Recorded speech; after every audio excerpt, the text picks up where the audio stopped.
Welcome student, diploma civil second year, fourth semester, subject RCC drawing. तो RCC drawing में हम आज कुछ ऑब्जेक्टिव क्वेश्चन हम लिए हैं और उन्हीं पे हमें थोड़ा तैयारी करनी है। और जो भी पॉसिबल हुआ है आरसीसी ड्राइंग में, तो उन्होंने क्वेश्चन इन्होंने इसके बनाए हैं, तो उन्हीं क्वेश्चनों पर हमें थोड़ा फोकस करना है।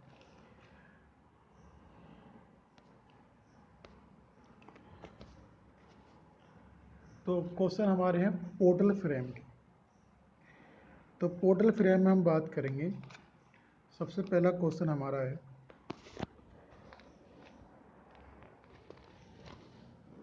पोर्टल फ्रेम अक्सर एक इमारत में यूज किया जाता है। इसका इंग्लिश वर्जन में दे रखा कि portal frame are usually use, portal frame अक्सर, portal frame are usually used in a building for. तो पोर्टल फ्रेम अक्सर एक इमारत में यूज किया जाता है इस स्थानांतरण क्षैतिज बल, ट्रांसफॉर्मिंग हॉरिजॉन्टल फोर्सेस। तो पोर्टल फ्रेम में अक्सर एक इमारत में यूज किया जाता है ट्रांसफॉर्मिंग हॉरिजॉन्टल फोर्सेस। तो इसका जो आंसर हमारा है वो सी सही है, सी। तो पोर्टल फ्रेम अक्सर एक इमारत में यूज किया जाता है स्थानांतरण क्षैतिज बल के लिए। या हम कह सकते हैं कि portal frame are usually use in the building for transferring the horizontal force. तो क्वेश्चन नंबर 2, निम्न में से कौन सा आधार पोर्टल में यूज नहीं किया जाता? कौन सा आधार पोर्टल में यूज नहीं किया जाता? बद्ध, पिन, आंशिक या roller? Which of the following base is not use in portal? निम्न में कौन सा आधार पोर्टल में यूज नहीं किया जाता? तो फिक्स, पिन और पार्शियल। तो रोलर पोर्टल फ्रेम के अंदर हम रोलर आधार का यूज़ नहीं करते। रोलर का मतलब होता है कि वो फिक्स नहीं होता है। रोलर का मतलब होता है कि वो मूवमेंट करता है। अब जैसे मैं बता रहा हूँ आपको, अगर आपकी कोई फिक्स सपोर्ट है तो इस तरीके से हमारे पास ये फिक्स सपोर्ट होगी। तो ये हमारे पास कोई बीम है जो फिक्स सपोर्ट से, सॉरी, ये तो जैसे मेरे पास कोई बीम है, तो ये मैंने बॉल पर रखा तो ये फिक्स सपोर्ट हो गई। ठीक है जी। अब मैंने यहाँ पे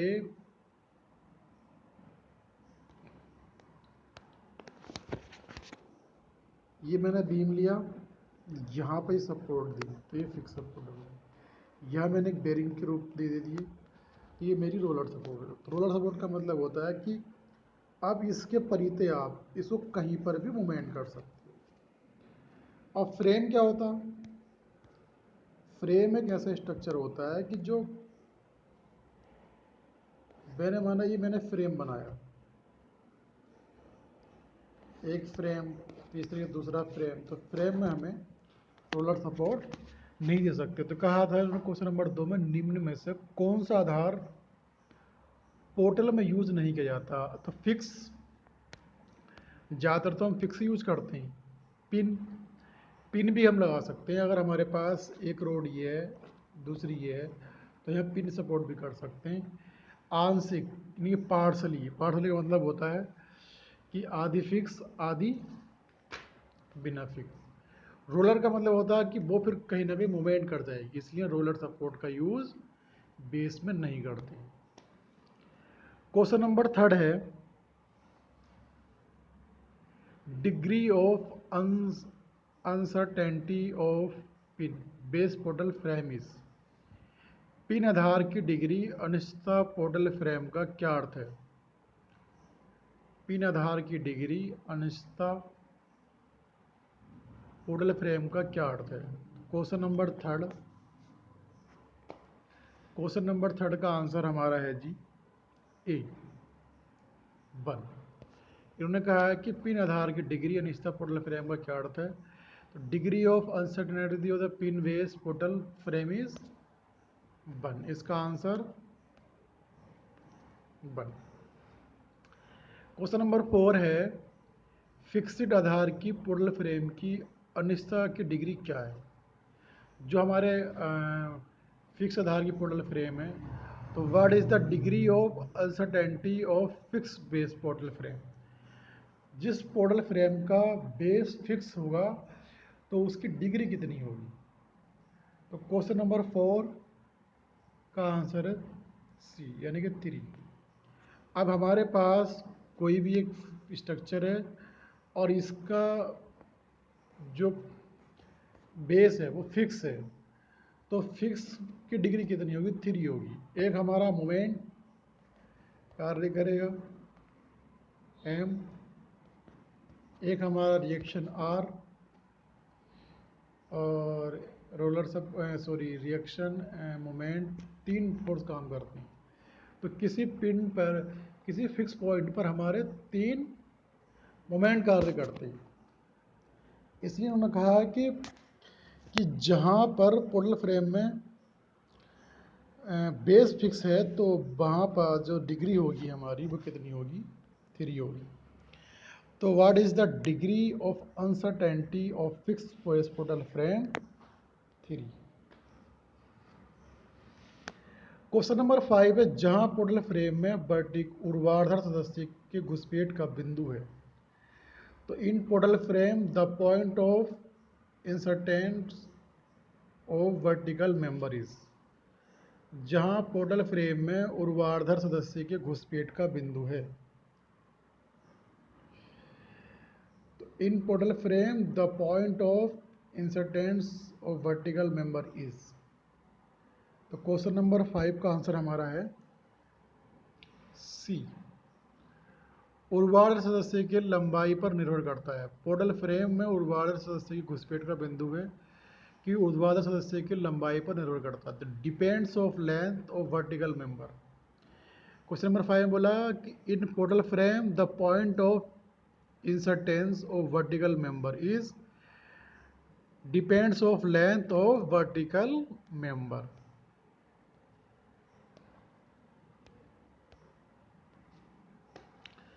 क्वेश्चन नंबर 6, एक पोर्टल फ्रेम के कॉलम में आधार पर बिंदु का मतलब है जो आंशिक रूप से निश्चित समर्थन द्वारा समर्थित है। तो क्वेश्चन नंबर 6 का आंसर हमारा है ए, लंबाई L. In A portal frame the point from the base of column which partially supported at length of column is.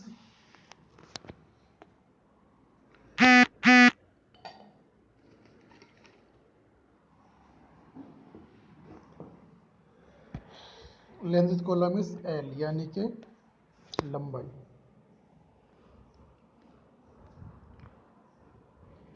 Question number 7 हमारा है, किस मामले में सरल पोर्टल पर 22 पोर्टल्स को पसंद किया जाता है?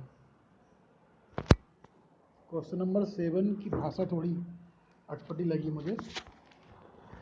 किस मामले में सरल पोर्टल पर 22 पोर्टल्स को पसंद किया जाता है? In which the case 22 portals is the preferred over the simple portal. तो क्वेश्चन नंबर 7 का आंसर हमारा है बी, जब वे बड़ी दूरी को फैलाने के लिए यूज किए जाते हैं, use for spreading large distance.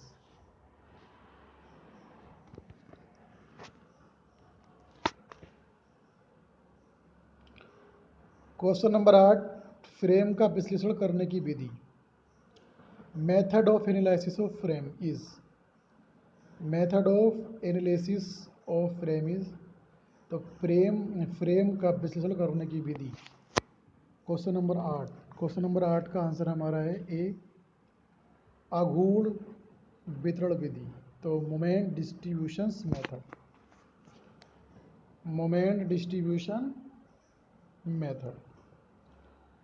Question number 9, एक मंजिल के लिए ढांचेदार रचना। एकास्मी के नाम पर जानी जाती। क्वेश्चन नंबर 9 का आंसर होना चाहिए सी, पोडल एक मंजिल के लिए ढांचेदार रचना पोडल फ्रेम के नाम से जानी जाती है, ढांचेदार रचना। तो for single storey framework structure are known as portal frame. Portal frame किसको बोलेंगे कि जो हमारी स्ट्रक्चर की रचना सिर्फ किस लेवल की हो, कि जो एक फ्रेम के रूप में हो, तो वो कहलाती है पोर्टल फ्रेम।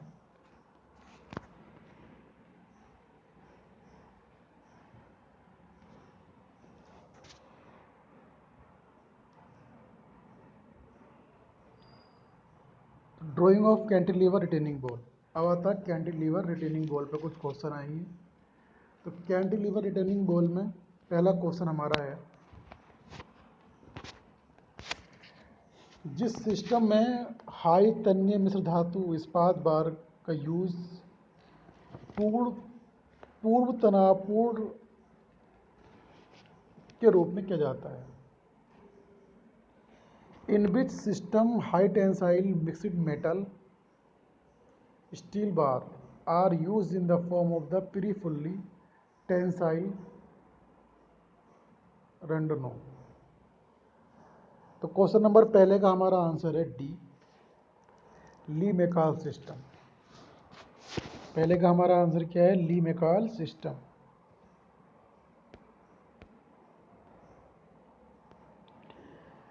तो जिस सिस्टम में हाई तरन मिश्र धातु इस्पात बार का यूज़ किया जाता है, तो वो हमारे क्या है, ली मेकाल। तो ली मेकाल सिस्टम का मतलब क्या है, आपने आरसीसी स्ट्रक्चर नहीं पढ़ा है, कि ली मेकाल ने क्या करा है कि वो बहुत हाई श्रेणी के जो मिश्र धातु को इस्पात बार का उसने यूज़ किया। क्वेश्चन नंबर 2, एक अंडर प्रतिबल अनुभाग का अर्थ है, एक अंडर प्रबलित अनुभाग का अर्थ है। क्वेश्चन नंबर 2 का डी आंसर है, स्टील पहले उपज देगा। तो what is the meaning of under reinforcing section, steel will yield first.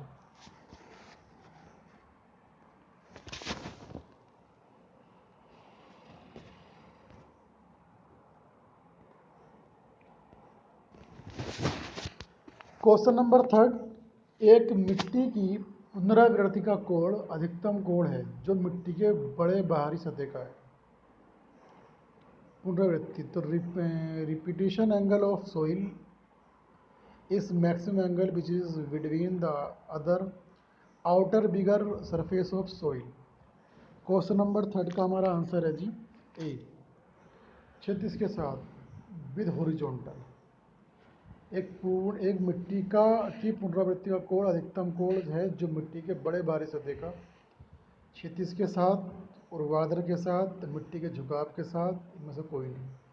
तो क्षैतिज के साथ जाहिर सी बात है कि जब आपकी मिट्टी का कोई ढेर पड़ा है, ग्राउंड है और मिट्टी का ढेर किस तरह से पड़ा है, इसका एंगल यहाँ से आप मेजर करोगे तब मालूम होगा कि हमारा ये जो एंगल कितने डिग्री का है। तो सबसे सिंपल सी बात ये है, क्वेश्चन नंबर 3 का जो हमारा आंसर है वो है ए। क्वेश्चन नंबर 3 का जो आंसर है ए, सॉरी इसका नहीं, क्वेश्चन नंबर 3 का आंसर है क्षैतिज के साथ। तो repetition angle of the soil is maximum angle which is the between outer bigger surface और soil, surface of soil with horizontal.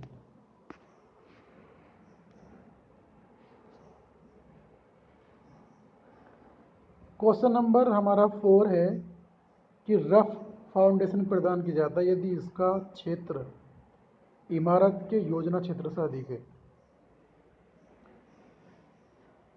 Rough foundation is provided if its area is more than the area of planned area of building.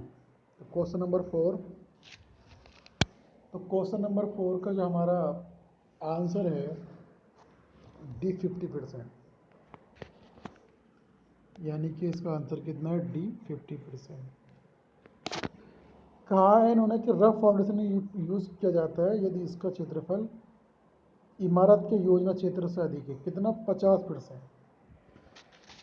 तो rough foundation, तो इन्होंने बोला rough foundation is provided with the area is 50% more than the area of planned area of building. तो हमें 50% area ज़्यादा cover करना पड़ता है जब हम कोई फाउंडेशन लेते हैं। क्वेश्चन नंबर 5 है, 28 दिनों के बाद एक अनुकूलित परिस्थितियों में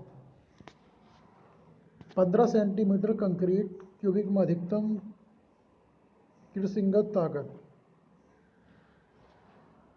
after 28 days the crushing strength of 15 centimetre concrete cube in the suitable condition. तो क्वेश्चन नंबर 5 हमारा है, और 5 का जो हमारा आंसर है वो है डी। तो 400 kg पर सेंटीमीटर स्क्वायर, तो 400 kg पर सेंटीमीटर स्क्वायर। क्वेश्चन नंबर 6, पिरवली सीमेंट कंक्रीट की भारवाही दीवार की न्यूनतम मोटाई होनी चाहिए। The minimum thickness of load bearing wall of reinforced cement concrete. तो हमारी जो रेनफोर्समेंट की जो सीमेंट कंक्रीट की जो वॉल होती है उसकी थिकनेस कितनी होनी चाहिए? क्वेश्चन नंबर 6 का आंसर है डी, यानी कि 10 सेंटीमीटर। 10 सेंटीमीटर से हमारी कोई भी वॉल की थिकनेस 10 सेंटीमीटर से कम की नहीं होनी चाहिए। तो प्रिविलेज सीमेंट कंक्रीट की जो हमारी भारवाही दीवार की न्यूनतम मोटाई 10 सेंटीमीटर से कम नहीं होनी चाहिए। हम कह सकते हैं इसको कि the minimum thickness of load bearing wall of reinforced cement concrete is 10 centimetre.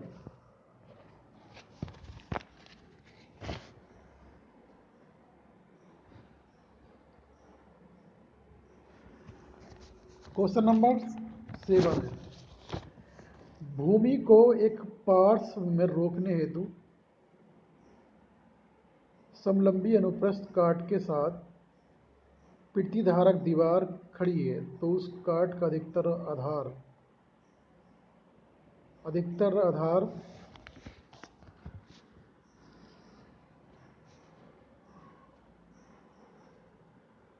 दिया जाता है। To prevent the side of the surface a retaining wall is used with the normal cross section, then the maximum base of the cross section is given in। Question number 7 का answer है D, उपयुक्त में से एक भी नहीं, none of the. तो ये कह रहे थे इस सवाल में कि भूमि का एक पार्श्व में रोकने हेतु समलंबी अनुप्रस्थ काट के साथ प्रतिधारक दीवार खड़ी है, उस काट का अधिकतर भाग आधार को दिया जाता है, अग्रभाग को दिया जाता है, उपरोक्त में से कोई नहीं। तो इसका आंसर लगाया हमने क्वेश्चन नंबर 7 का डी। डी मीन्स कोई नहीं, नॉन ऑफ डी।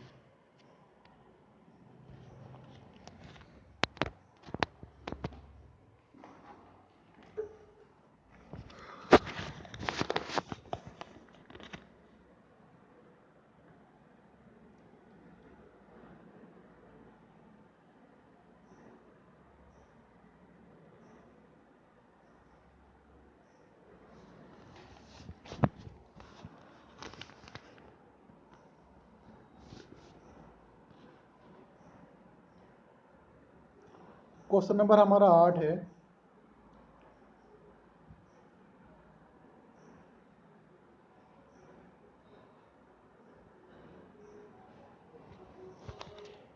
एच ऊंचाई की धारक भित्ति की आधार चौड़ाई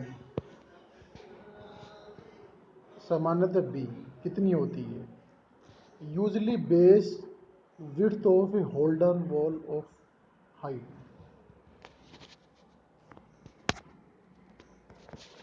क्वेश्चन नंबर 8 का हमारा आंसर है बी। एच ऊंचाई की धारक भित्ति की आधार चौड़ाई सामान्यतः बी कितनी होती है? 0.6 एच। क्वेश्चन नंबर 8 में हमारा 0.6 एच, तो 0.6 एच लेते हैं।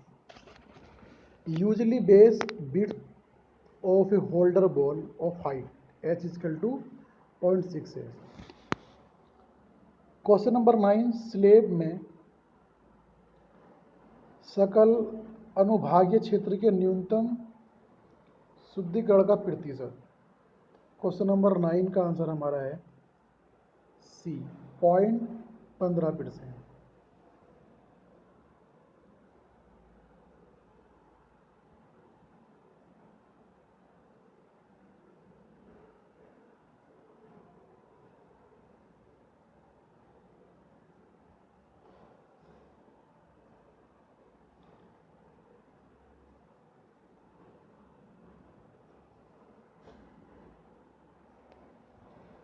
क्वेश्चन नंबर 9 पे हमने क्या बताया, क्योंकि इन slab minimum percentage of gross sectional area, gross sectional area 9 का हमारा आंसर है सी। 9 का हमारा आंसर कितना है, C. C means 0.15%। Question number 10, समूची लंबाई में तीव्रता W/M के नीचे की ओर सम डिस्ट्रीब्यूशन भार वाली विस्तृति L के सामान्य उपलंबित बीम के लिए टी बीम के निम्नलिखित उपन्यासों में किस अभिन्यास को बंकन रोकने के लिए प्राथमिकता दी जाती है। बहुत लंबा क्वेश्चन हो गया। क्वेश्चन नंबर 10, क्वेश्चन नंबर 10 का आंसर है डी। डी का मतलब है टी सेक्शन। ओके, तो ये इन्होंने कहा कि which section among the kilo given T section beam will be use for UDL of intensity W Newton per meter acting on whole beam resting on the simple support। तो जो हमारा T beam अगर है, T beam अगर vertical shape में हमारा है, सिर्फ खड़ा हुआ है, तो वो सबसे ज़्यादा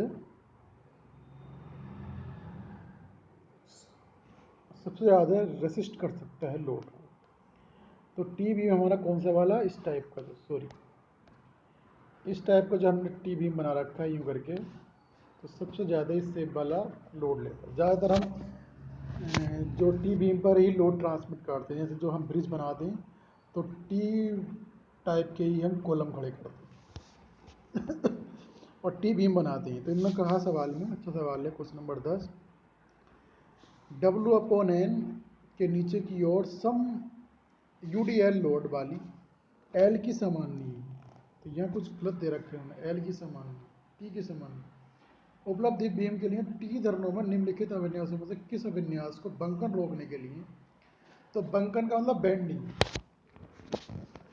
तो बेंडिंग मोमेंट इस कंडीशन में कम होगा अगर टी हमारा इस तरीके से। हालांकि इन्होंने टी की फिगर दिखा रखी है, देखो टी की एक शेप इन्होंने भी दिखा रखी है यूँ करके, ये भी टी की शेप बने। एक हमारे पास टी की शेप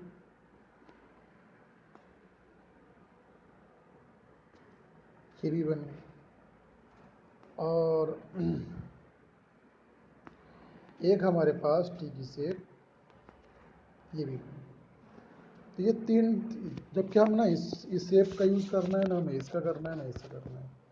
जो हमारी शेप सबसे ज़्यादा लोड, बंकन लोड को रोकेगी, तो वो हमारी कौन सी शेप है, वो इस टाइप वाली वर्टिकल।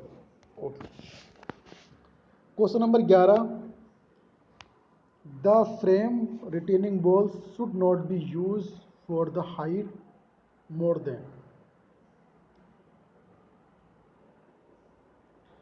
कह रहे हैं कि फ्रेम कैंटिलीवर की हुई दीवार का यूज इससे अधिक ऊंचाई के लिए नहीं करना चाहिए। तो 6 मीटर से, इसका आंसर कौन सा है हमारे पास, 6 मीटर।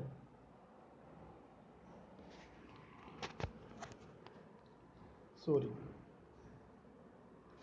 क्वेश्चन नंबर 11 में है कि प्रयास प्रतिधारक की हुई दीवार का प्रयोग इससे अधिक ऊंचाई के बाद नहीं करना चाहिए। The frame retaining ball should not be use for the height more then, 6 metre से अधिक दीवार के लिए,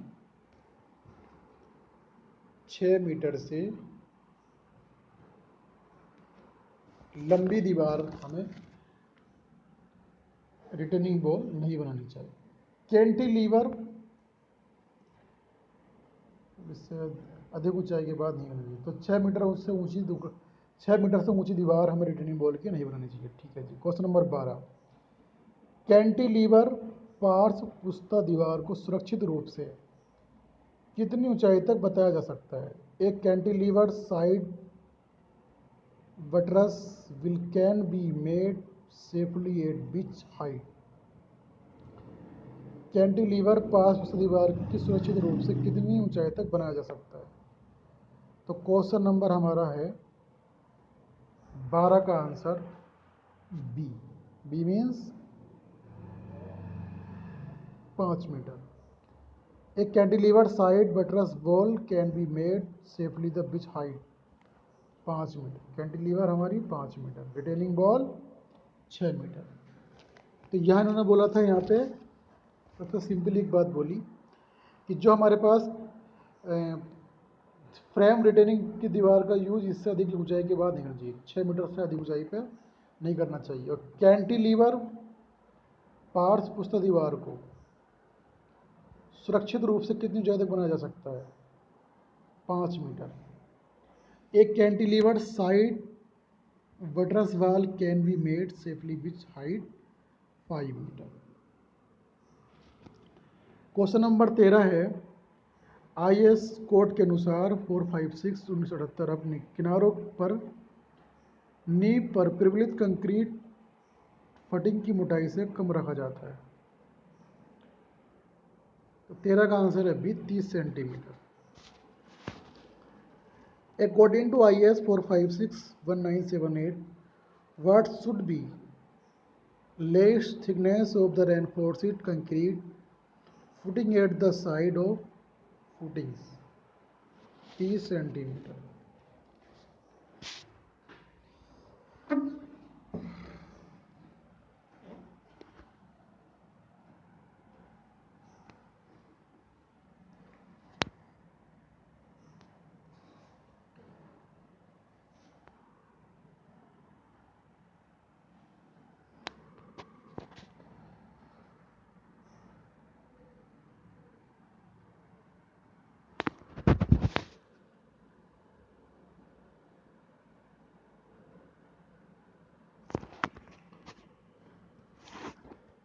तीस सेंटीमीटर। अगला ये अब आता है drawings of ends type water tank. अब वाटर टाइप के क्वेश्चन आएंगे। वाटर टैंक के, तो वाटर टैंक जो हमने बताया था आपको, काफ़ी हद तक उससे कुछ सवाल आपको बताए थे हमने, बट अब कुछ इसके MCQ क्वेश्चन हमारे हैं। अब MCQ क्वेश्चन में हमें ध्यान देना है कि किस तरीके के हमारे MCQ क्वेश्चन इस वाटर टैंक से बन सकते हैं। प्री स्टेट कंक्रीट टैंक का use, pre state pre state यानी कि preceded concrete tank, preceded concrete tank का यूज़, प्रीसीड टैंक का कंक्रीट टैंक का use preset concrete tank is usually use for strong. तो प्रीसेट कंक्रीट टैंक का use किसके लिए करते हैं? गैस के, हवा के, तरल पदार्थ के या पानी के? तो यहाँ इसका आंसर है जी, पहले का आंसर हमारा है, पहले का आंसर है सी मीन्स तरल पदार्थ। तो प्रीसेट कंक्रीट टैंक का यूज़ तरल पदार्थों के भंडारण के लिए व्यापक रूप से यूज किया जाता है। तो सिर्फ हम खाली कहते हैं पानी, तो ये भी पॉसिबल नहीं है भाई। तेल भी हम रख सकते हैं, दूध रख सकते हैं। तो पानी हालांकि लिक्विड फॉर्म में है, हवा हमारी लिक्विड रूप में नहीं है, गैस हमारी लिक्विड रूप में नहीं है। तो गैस हालांकि लिक्विड रूप में होती है, मगर उसके लिए अलग चीज़ होती है। तो कहते हैं प्रीसेट कंक्रीट टैंक का यूज। तो preset concrete tank is usually use for the strong fluid के लिए। फ्लूइड मीन्स कोई भी तरल पदार्थ हो सकता है, तरल पदार्थ। तो गैस भी, हवा भी, पानी। प्रीस्टेट कंक्रीट किसके लिए उपयुक्त नहीं है? किसके लिए उपयुक्त नहीं है? गैस, तरल, वाष्प सामग्री। तो क्वेश्चन नंबर 2 2 का आंसर है हमारा ए, गैस। तो प्री स्टेट कंक्रीट किसके लिए उपयुक्त नहीं है? गैस के लिए। तो हाँ, हम यह कह सकते हैं कि जो पहला वाला क्वेश्चन है, pre state concrete tank is used for fluid, तो हमारा गैस के लिए नहीं कर सकते, क्योंकि इसकी जो बॉन्डिंग है, सीलिंग है, वो इतनी ज़बरदस्त नहीं है, क्योंकि सीलिंग गैस के लिए हमें एक अलग टाइप का टैंक की नीड पड़ती। क्वेश्चन नंबर जो 2 है, priest concrete tank is not suitable for gas. Question number 3, प्रेत बाधित टैंक में धातु रेखीय अवधारणा। क्वेश्चन नंबर 3, प्रेत बाधित टैंक में धातु रेखिक अवधारणा। क्वेश्चन नंबर 3 है, प्रेत बाधित टैंक में धातु रेखिक अवधारणा किसके मामले में सफलता साबित हुई? इन haunted tank linear metals accreditation is the provide to be the successful is the case of। तो क्वेश्चन नंबर 3 का आंसर है बी। बी मीन्स जल टैंक। तो प्रेत बाधित टैंक में धातु रेखीय अवधारणा जल टैंक के मामले में सफलता साबित हुई है। इन haunted tanks linear metal accreditation is the provided to be successful in case of water tank। Question number 4, बड़े टैंक के मामले में आधार स्लेब को। क्वेश्चन नंबर 4 का आंसर हमारा है बी। बी मीन्स जोड़ों। बड़े टैंक के मामले में आधार स्लेबों को जोड़ों द्वारा उपविभाजित किया जाता है। In case of large tank the base slab is subdivided by joints.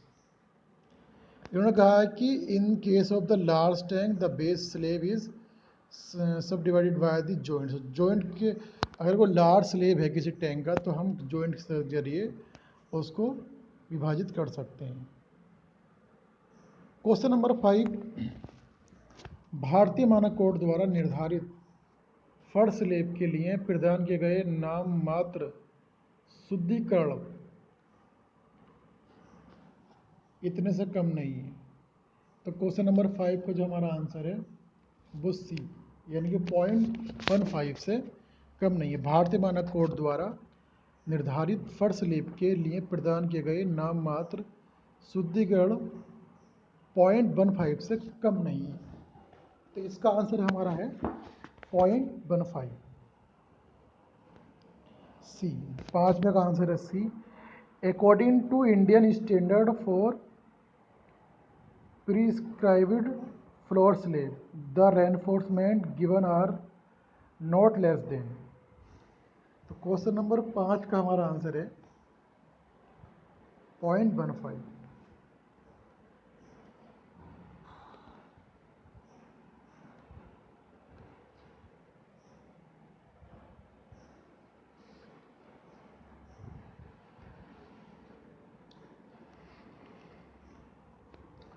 Question number 6, निश्चित आधार संयुक्त में जंक्शन टैंक की दीवार और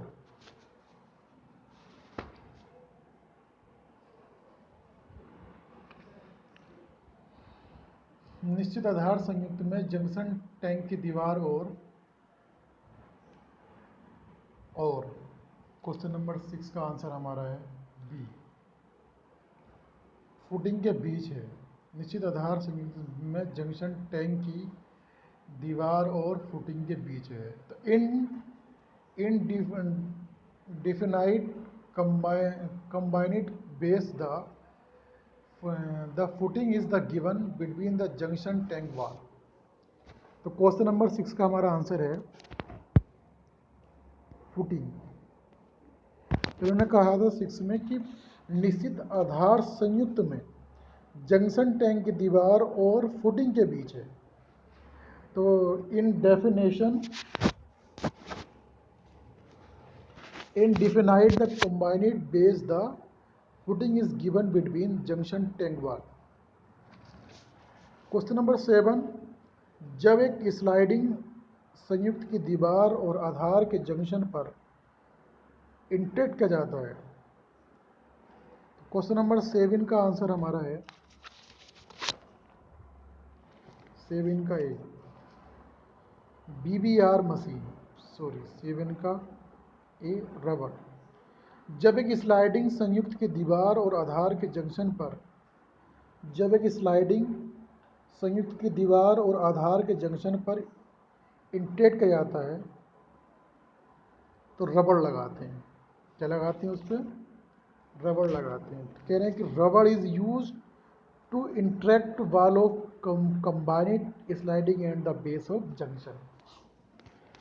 ये कहना चाह रहे हैं यहाँ पे क्वेश्चन नंबर 7 में जो रबड़ आंसर आया है इसका रबड़ है कि जब हम कहीं पर एक स्लाइडिंग संयुक्त की दीवार, स्लाइडिंग मतलब कोई दीवार हमारी है जो मूवमेंट कर सकती है, तो यहाँ पे कुछ रबड़ लगा दें। तो इन्होंने कहा कि जब एक स्लाइडिंग संयुक्त की दीवार और आधार के जंक्शन पर इंटेट किया जाता है रबड़, तो यहाँ सपोज करो एक जंक्शन है।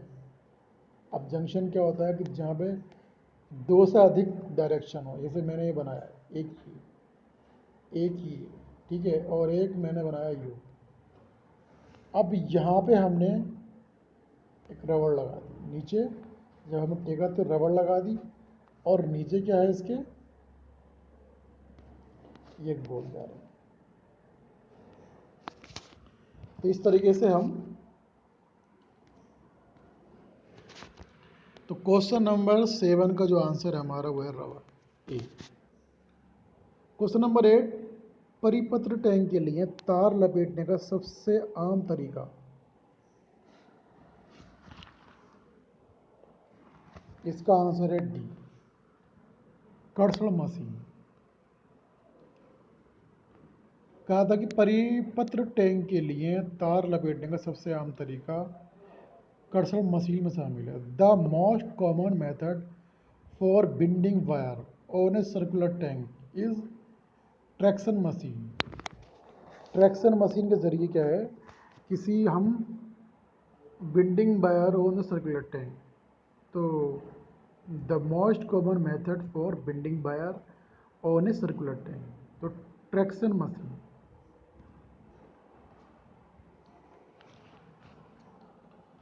इस तरीके से क्वेश्चन नंबर 9 है जो काफ़ी लेंथी दिखाई दे रहा है मुझे, कि एक बेलनाकार पट्टी के ठोस पानी की टंकी की परिधि की गणना की गई है। एक बेलनाकार पट्टी के ठोस पानी की टंकी की परिधि गणना की गई है जिसकी मोटाई 12 mm है और हानि अनुपात 0.75 है। काम के दबाव के तहत अधिकतम तनाव 1 न्यूटन पर mm²। तो ये हमें कुछ हल करना पड़ेगा। हालांकि इसका आंसर 9 का ए है। 9 का आंसर क्या हमारा ए है, जो कि 9.4 न्यूटन पर mm² है। The parameter of cylindrical solid water tank is calculated whose thickness is 12 mm, loss ratio 0.75, maximum pressure due to work is 1 newton पर mm², given and is equal to 720। इसका answer दिया उन्होंने पहले का, question number 9 का answer दिया ए, 9.4 Newton पर mm²। Question number 10 है कि प्रेसेस के कारण अधिकतम ऊर्ध्वाधर की गणना करें। यदि सेव वजन का गुण 16.5 किलोन्यूटन पर मीटर है तो मोटाई 0.115 मीटर और हानि अनुपात 0.0075। तो क्वेश्चन नंबर 10 का हमारा आंसर है सी, 25.4। तो कहा कि find maximum vertical moment due to the process if cell weight is the 16 kilonewton meter and thickness is 0.115 meter and loss ratio is 0.0075, तो 10 का आंसर सी यानी कि 25.4। 4।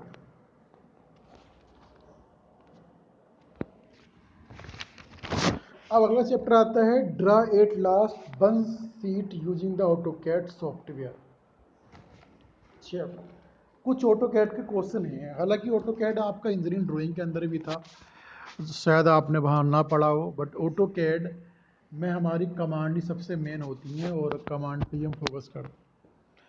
तो ऑटोकैड एक सॉफ्टवेयर है। मैं थोड़ा आपको बताना चाहूँगा कि ऑटोकैड क्या है।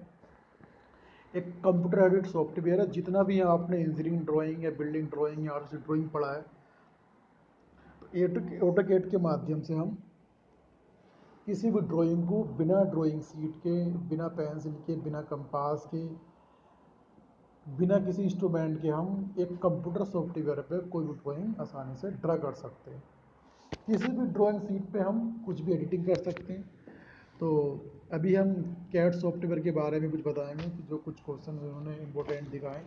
हालांकि आपको चाहिए कि आप कैड के क्वेश्चन बेहतर होगा कि अपने हिसाब से ही आप तैयार करें। ये तो तैयार करें ही, और भी हम वो क्वेश्चन तैयार कर सकते हैं। चलिए, क्या है, कल जो आपका टेस्ट होगा उस टेस्ट में भी कैड के कुछ क्वेश्चन आपको नजर आए। तो पहला क्वेश्चन हमारा है, जब ड्राइंग 2D में होती है तो आप किस एक्सेल में काम नहीं कर सकते? किस एक्सिस में? जब ड्राइंग 2D में हो तो when drawing is a 2D then you can not. जब ड्राइंग 2D में होती है तो व्हेन ड्राइंग इज 2D, तो आप किस एक्सिस में काम नहीं कर सकते? Then you can not work in which axis? किस एक्सिस में काम नहीं कर सकते? जेड में, डब्ल्यू सी में, एक्स में या वाई में? तो क्वेश्चन नंबर पहले का हमारा आंसर है ए, यानी कि जेड। 2D क्योंकि हम क्या बनाते हैं, अक्सर हम इस तरीके से बनाते हैं, ये करके ये बनाते हैं एक्स वाई यू जेड। यानी कि अगर मैं बनाऊँ ढंग से तो ये हमने ये बनाया, ये बनाया और एक ये बनाया। एक को नाम दिया एक्स, एक को नाम दिया वाई, एक को नाम दिया जेड। अब 2D में है तो कहीं ना कहीं एक्स वाई में तो वो है, बट जेड में हम नहीं बना सकते। तो क्वेश्चन नंबर हमारे जो पहले का आंसर है वो ए है, जेड। तो व्हेन ड्राइंग इज 2D, जब 2D then you can not work is which is axis Z. Number 2, किसी ड्राइंग में कम से कम कितने लेयर्स होने चाहिए? किसी ड्राइंग में how many layer should be at last least in any drawing? एक ड्राइंग में कम से कम कितनी लेयर्स होनी चाहिए किसी ड्राइंग में? तो किसी ड्राइंग में कम से कम कितने लेयर्स होने चाहिए? एक लेयर होना चाहिए, सिंपल सी बात है। बी आंसर होना चाहिए इसका, 2 का बी। कहा कि किसी ड्राइंग में कम से कम कितनी लेयर होनी चाहिए? एक होनी चाहिए। क्वेश्चन नंबर 3, एक ऑब्जेक्ट में कितने स्नैप पॉइंट होते हैं? How many snap points are there in a object? तो क्वेश्चन नंबर 3 का आंसर है ए, ऑब्जेक्ट पर निर्भर करता है। एक ऑब्जेक्ट में कितने स्नैप पॉइंट होने चाहिए? तो डिपेंड्स ऑन ऑब्जेक्ट। ये कह रहे हैं कि एक ऑब्जेक्ट में कितने स्नैप पॉइंट होते हैं, तो वो हमारा ऑब्जेक्ट पर डिपेंड करेगा कि कितने पॉइंट होंगे। हम पहले नहीं बता सकते कि 4 होंगे, 1 होगा या 5 होगा, कि वो एक ऑब्जेक्ट पर निर्भर करेगा कि एक ऑब्जेक्ट में कितने स्नैप पॉइंट होने चाहिए, वो ऑब्जेक्ट पर डिपेंड करेगा, डिपेंड ऑन ऑब्जेक्ट। तो क्वेश्चन नंबर 3 का जो हमारा आंसर है वो है ए। क्वेश्चन नंबर 4, क्वेश्चन नंबर 4 हमारा है कि ऑब्जेक्ट किसके अराउंड रोटेट होता है? ऑब्जेक्ट रोटेट अबाउट ऑब्जेक्ट किसके अराउंड? तो ऑब्जेक्ट के सेंटर पॉइंट से, ऑब्जेक्ट के नीचे से, ओरिजिन से, या बेस पॉइंट से? हालांकि अब के क्वेश्चन नंबर 4 का आंसर है डी, बेस पॉइंट से। तो ये कह रहे हैं कि ऑब्जेक्ट किसके अराउंड को रोटेट करता है? बेस पॉइंट से। अब बेस पॉइंट, अगर किसी किसी फिगर का बेस पॉइंट हमारा ये है, तो बेस पॉइंट जो होगा उस बेस पॉइंट के अराउंड ही वो रोटेट करेगा। ओरिजिन से हो सकता है कि इसका ओरिजिन बाहर हो, कुछ तो ओरिजिन सेंटर से बाहर चले जाते, ऑब्जेक्ट के नीचे से ऑब्जेक्ट के सेंटर पॉइंट से। तो ऑब्जेक्ट का सेंटर पॉइंट हो सकता है ये हो, तो हम कह सकते हैं कि वो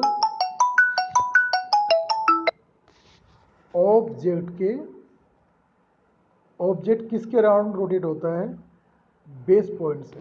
क्वेश्चन नंबर 4 का जो हमारा आंसर है वो है डी, बेस पॉइंट। ऑब्जेक्ट किसके अराउंड घूमता है, base point. Question number 5,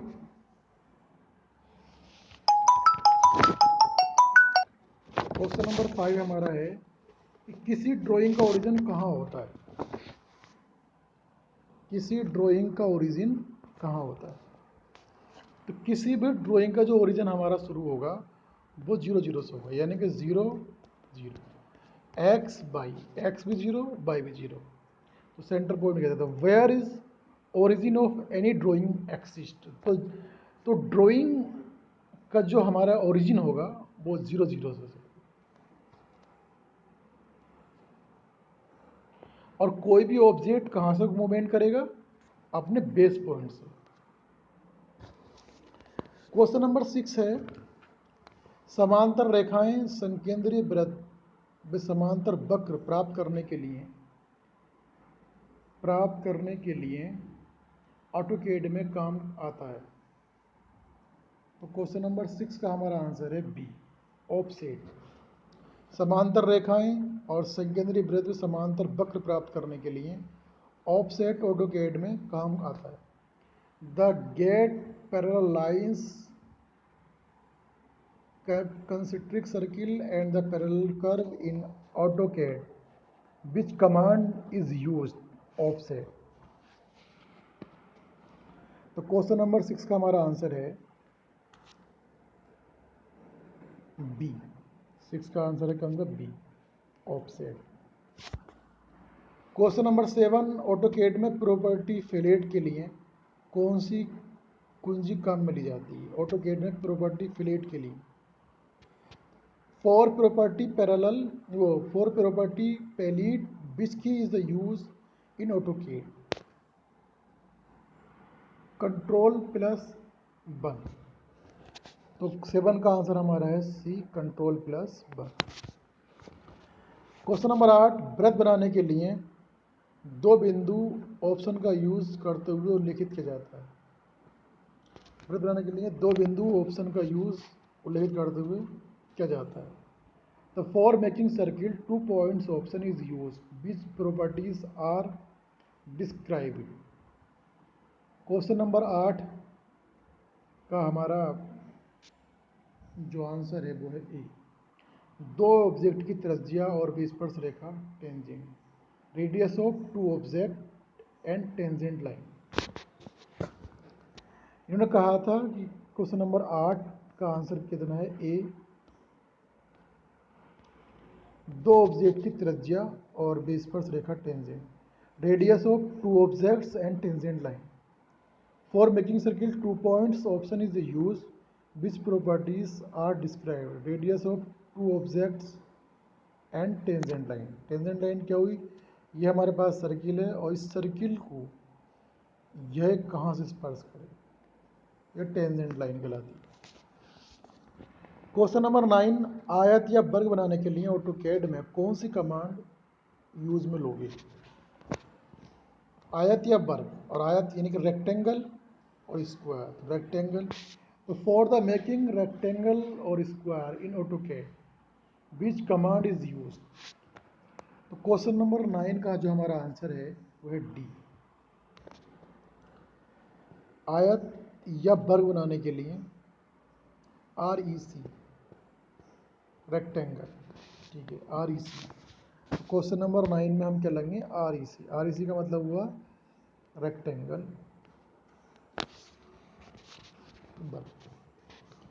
question number 10, निम्न में से कौन सी ऑटोकैड रेखा चित्र फाइल है। Which one is the drawing file in the flowing in AutoCAD. तो क्वेश्चन नंबर 10 का आंसर है B. B means file text. File text निम्न में कौन सी ऑटोकैड रेखाचित्र फाइल है? File text. टेक्स्ट फाइल जो हमारी वो रेखाचित्र है कि जो which one is the drawing file in the following in AutoCAD. File text AutoCAD द्वारा विकसित किया गया था। Which was developed by AutoCAD. AutoCAD द्वारा विकसित किया गया था। क्या विकसित किया गया था ऑटोकैड के द्वारा? Microsoft Corporation, Apple Inc, Autodesk Inc. उपयुक्त नहीं। तो क्वेश्चन नंबर हमारा जो 11 है, निम्न में से कौन सी होना चाहिए? 11 क्या है? ऑटोकैड। ओ भाई 10 भी आ गया, 11 ठीक है। ऑटोकैड द्वारा विकसित किया गया था। तो क्वेश्चन नंबर हमारा 11 है, 11 का C, Autodesk Inc. Autodesk Inc तो ऑटोकैड द्वारा विकसित किया गया था, ना तो माइक्रोसॉफ्ट ना एप्पल। Autodesk Inc. तो क्वेश्चन नंबर 11 का हमारा आंसर है जी ऑटोडेस्क इंक। तो which was developed by AutoCAD. Autodesk Inc. AutoCAD सबसे पहले, क्वेश्चन नंबर 12, ऑटोकैड सबसे पहले दिसंबर में तो जारी किया गया था। किस में किया गया था? 1900। क्वेश्चन नंबर 12 का हमारा आंसर है बी, 1982, 1982। तो दिसंबर 1982 में ऑटोकैड जो हमारा सबसे पहले जारी किया था, दिसंबर 1982। दिसंबर 1982। तो क्वेश्चन नंबर 12 का बी आंसर है 1982। 1982।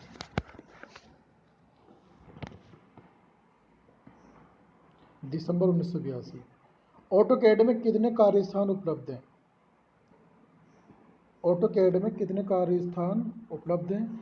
How many work station are there in AutoCAD. तो क्वेश्चन नंबर 13 का हमारा आंसर है बी, यानी कि 3। ऑटोकैड में कितने कार्यस्थान उपलब्ध हैं? 3। ऑटोकैड में कितने कार्यस्थान उपलब्ध हैं? 3। तो how many work station are there in AutoCAD? 3।